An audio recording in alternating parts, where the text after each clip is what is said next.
Morning ka farmers. Mag-speak ko magpangliso mao niya oh. Kay wa man ko kaagya ning seminar. Aw.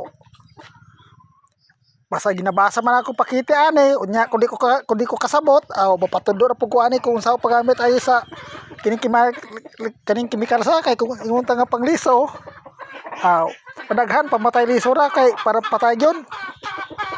Kay kung di ta kasabot, patundo ra pud ko sa makasabot ani kay lisod man po ning mga buta sa chemical sa in English man god. Okay ra ko tikalo makasabot ta. Mao na nga kung gisa to manggaling makabalo ani sa akong silingan ba o sa akong igsoon ko kabalo mo sabot kung sa pag-agi ani kay in English man aw dito ra po ko mapatudlo kung wala po ta ka seminar ani kung sa paggamit basahon na nato ang kaning kuan ani ang mga pakiti ani o para kabalota ko sa direction for use sa pag-application ani rates og unsaon pa ni aron makabalota maura ni o man ako gamiton nga pangliso ugma pamatay liso di pangliso kay budaghan man daw ug kana ra.